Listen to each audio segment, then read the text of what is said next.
Hello dear students, कैसे हो आप लोग। तो आज हम कुछ एक टॉपिक देख रहे हैं। इस टॉपिक में तुम जैसे कि नाम पढ़ पा रहे हो, HIV एड्स का टॉपिक है। और इस टॉपिक में हम पढ़ते हैं कि रेट्रोवायरस जो है वो कैसे कैसे अपनी लाइफ साइकिल को कंप्लीट करता है। और एक वायरस जो है वो, जैसे कि हमने लिविंग वर्ल्ड में पढ़ा था कि भाई लिविंग है या नॉन लिविंग है हमें पता ही नहीं है, यानी कि उसको किसी भी क्लासिफिकेशन सिस्टम में इंक्लूड नहीं किया गया। और साथ में हम इंपॉर्टेंट बात जो करते हैं वो ये है कि भाई ये रेट्रोवायरसेस जो होते हैं इनके जीनोम कैसे होते हैं, ये डिवाइड कैसे करते हैं, और सारा प्रोसीजर जो भी ये कंप्लीट करते हैं अपने होस्ट में वो कैसे कैसे कंप्लीट करते हैं और उसकी वजह से कैसे ये डिजीज होता है। ठीक है, तो आज के इस टॉपिक में हम स्टडी करने वाले हैं रेट्रोवायरस के लिए। और ये जो रेट्रोवायरस है इसकी बात करने वाले हैं कि ये यहाँ पे HIV एड्स के लिए एक पैथोजन जो है वो कैसे एंटर करता है किसी ह्यूमन बॉडी में और वहां पे कैसे डिवाइड करता है। तो जैसा कि तुम देख पा रहे हो, सबसे पहले तुम्हें दिखाई दे रहा है कि रेट्रोवायरस है। एक रेट्रोवायरस है यानी कि एक वायरस है। और ये जो वायरस है इसमें हमने ये बोला कि वायरसेस के लिए हम एक चीज जानते हैं कि वायरसेस के बाहर एक कॉट होता है जो उनको प्रोटेक्ट करता है। तो एक कॉट है इनके बाहर जो इनको प्रोटेक्ट करता है। अब इस कोट के अंदर इनका जेनेटिक मटेरियल होता है। अब ये जेनेटिक मटेरियल जो है ये इनके पास, क्योंकि ये रेट्रोवायरस है इसीलिए इनके पास ये कैसा है, RNA है।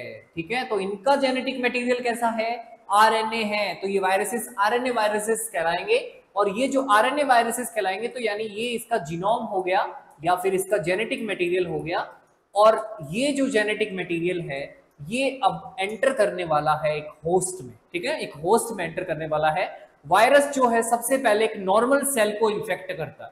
अब नॉर्मल सेल को इन्फेक्ट करने के लिए हमने बोला कि भाई कोई भी एक, ये देखो ये जो पूरा सेगमेंट दिखाया गया ना यहाँ पे, ये पूरा सेगमेंट जो है ये एक एनिमल बॉडी यानी कि होस्ट का सेगमेंट है। ठीक है, और ये बाहर वाला जो है ये बाहर वाला एनवायरमेंट है जिसमें वायरस प्रेजेंट है। ठीक है, तो वायरस जो है बाहर अगर एनवायरनमेंट में प्रेजेंट है, किसी होस्ट में नहीं है, तब तक उसको लिविंग नॉन लिविंग का तो पता नहीं, लेकिन हमने बोला कि तब तक उसको इनएक्टिव बोलेंगे। इनएक्टिव स्टेट में प्रेजेंट है यानी वहां पे वो कोई इफेक्ट शो नहीं करेगा, कोई सिम्टम कुछ भी चीज जो है एनवायरनमेंट को नहीं देगा, यानी वहां पे इनएक्टिव है। एक्टिव कैसे होगा, जब उसका जो जीनोम है वो किसी होस्ट में जाके और वहां पे जाके वो रेप्लिकेट करे। और रेप्लिकेट करने का भी इनका तरीका कुछ अलग ही है, क्योंकि ये रेट्रोवायरसेस हैं तो वो भी हम देखते हैं कैसे है।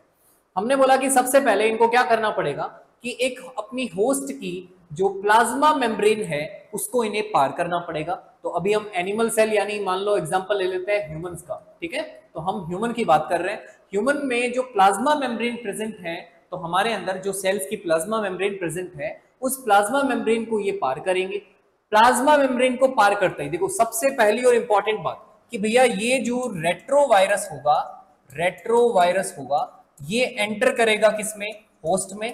तो होस्ट के सेल में एंटर करेगा, होस्ट के सेल में एंटर करेगा। होस्ट के सेल में एंटर करने का मतलब है जो सबसे पहला एनकाउंटर होगा, जो फर्स्ट एनकाउंटर होगा इसका, वो होगा मैक्रोफाजेस के साथ में। तो यानी मैक्रोफाज के साथ में इसका फर्स्ट एनकाउंटर होगा। तो सबसे इंपॉर्टेंट और याद रखने वाली बात यह है कि मैक्रोफाज जो है उनके साथ इनका एनकाउंटर होगा। और मैक्रोफाजेस वैसे खुद क्या हैं, फेगोसाइटिक सेल्स हैं। फेगोसाइटिक सेल्स का मतलब क्या होता है, जो किसी भी पैथोजन को या एंटीजन को एंगल्फ कर देती है, किल कर देती है, उन सेल्स को हम बोलते हैं क्या, फेगोसाइटिक सेल्स। तो ये मैक्रोफाजेस भी उन्हीं की कैटेगरी से है। तो हमने बोला कि सबसे पहले इस मैक्रोफाज के साथ होगा, लेकिन मैक्रोफाज को ये लोग पागल बना देंगे। एंड मैक्रोफाज के जब एंटर करेंगे उसकी मेम्ब्रेन में, तो हमने बोला मैक्रोफाज के पास ऑब्वियस सी बात है कि इनके पास में डीएनए होगा एज ए जेनेटिक मटेरियल। तो इसका मतलब ये हो गया कि रेट्रोवायरसेस जिनके पास में आरएनए प्रेजेंट है एज ए जेनेटिक मटेरियल, अब वो आरएनए से अपना क्या बनाएंगे, डीएनए बनाएंगे। और तुमने मॉलिक्यूलर बेसिस ऑफ इनहेरिटेंस में पढ़ा है अच्छे से, आरएनए से जब वापस से डीएनए बनता है तो एक प्रोसेस आता है रिवर्स ट्रांसक्रिप्शन, और उस प्रोसेस में एक एंजाइम यूज होता है रिवर्स ट्रांसक्रिप्टेज। तो यानी हमने ये बोला कि हमारे पास में ये जो वायरस है, ये वायरस जैसे ही एंटर करेगा उस सेल में यानी उसकी प्लाज्मा मेम्ब्रेन को क्रॉस करेगा, तो हमने बोला वायरल आरएनए जो होगा वो सेल के अंदर चला जाएगा। अब वायरल आरएनए चला गया तो इसका मतलब क्या हो गया, मैक्रोफाज उसको पहचान लेगा। अब ये वायरसेस क्या होते हैं, थोड़े से चंट होते हैं, तेज होते हैं, और ये वायरसेस क्या करते हैं, ये अपने इस वायरल आरएनए को कन्वर्ट कर देते हैं किसमें, डीएनए में। यानी कि यहां पे इन्होंने आरएनए से क्या बना लिया है, डीएनए बना लिया है, जो कि ह्यूमन होस्ट का है। तो इसका मतलब ये हो गया कि मैक्रोफेजेस को थोड़ा सा गलत फहमी हो जाएगी कि भाई नहीं नहीं ये तो डीएनए ही है, ये तो हमारा ही है, ठीक है, ये हमारा ही है, हमारा ही है, करते करते देखो क्या हो जाएगा नुकसान यहाँ पे। अब हमने बोला कि वायरल डीएनए जो है वो होस्ट ऑर्गेनिज्म के अंदर पूरा फैल जाएगा एंड अपनी कॉपीज बनाएगा बार बार। यानी कि वो वायरल डीएनए जो है, सीधी सी बात है, तुमने वहां पे जो मॉलिक्यूलर बेसिस में पढ़ा है, सबसे पहला प्रोसेस ही क्या था, रेप्लिकेशन। यानी कि कोई भी अगर जेनेटिक मटेरियल है उसकी प्रॉपर्टी है रेप्लिकेट करेगा। तो यानी जेनेटिक मटेरियल आरएनए से जब डीएनए बना, डीएनए रेप्लिकेट करेगा और रेप्लिकेट करके अपनी कॉपी बनाएगा बहुत सारी। तो यानी बहुत सारी कॉपीज बनेंगी और ये बहुत सारी कॉपीज जो है पूरे होस्ट बॉडी में घूमती रहेगी।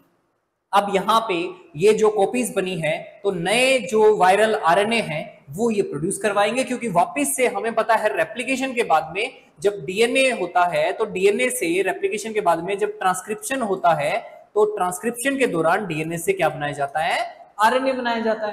क्योंकि आरएनए जो होता है बाद में जीन एक्सप्रेशन में हेल्प करता है, तो जीन एक्सप्रेशन में हेल्प करने के लिए हम डीएनए से वापस से आरएनए बनाते हैं by the process of transcription.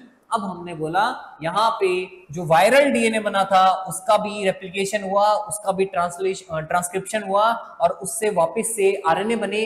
अब ये आरएनए जो है, ये वायरल आरएनए, ये अपना नंबर बढ़ाएंगे यहाँ पे और नए नए वायरसेस यहाँ पे प्रोड्यूस करेंगे और नए नए वायरसेस प्रोड्यूस करके यहाँ पे बहुत ही ज्यादा और वास्ट अमाउंट में पूरे ब्लड में या बॉडी ऑर्गेनिज्म की बॉडी में, होस्ट की बॉडी में फैल जाएंगे, जिसकी वजह से ये नए वायरसेस जो हैं नए सेल्स को इन्फेक्ट करेंगे और ऐसे ही ये पूरी बॉडी के सेल्स को इन्फेक्ट करते रहेंगे। और बॉडी के सेल्स को बार बार जब ये इन्फेक्ट करेंगे तो इसका मतलब ये हो गया कि यहाँ पे अब ये लोग जो हैं एक्चुअल में क्या कर रहे हैं, तो हमने यूं बोला कि यहाँ पे इन नए वायरसेस ने नए नए सेल्स को जब इन्फेक्ट किया है तो यानी सेल्स की इम्यूनिटी या ऑर्गेनिज्म या होस्ट बॉडी की इम्यूनिटी जो है वो बहुत ही क्या हो जाएगी, रिड्यूस हो जाएगी।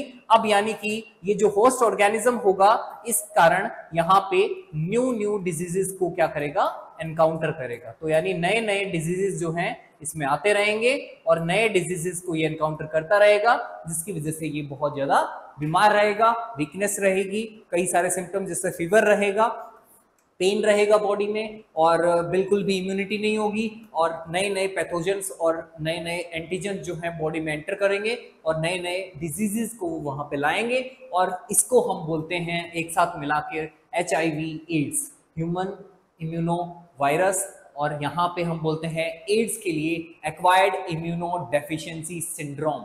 इसका मतलब है यहाँ पे इम्यूनिटी जो है उसकी डेफिशिएंसी हो जाएगी, इम्यूनिटी बहुत ही कम हो जाएगी और उसके कारण नए नए जब डिजीज आएंगे तो बहुत सारे डिजीज जब एक साथ आते हैं तो उनको हम बोल देते हैं सिंड्रोम। तो यानी यहाँ पे जो सिंड्रोम वाली कहानी है वो कैसे आती है वो हमने डिस्कस किया, ठीक है। तो थैंक यू सो मच। ऐसे टॉपिक्स को पढ़ने के लिए चैनल को सब्सक्राइब कर ले और अच्छे से तरीके से अपना रिवीजन सेगमेंट जो है वो हमारे साथ करते रहे। So thank you so much.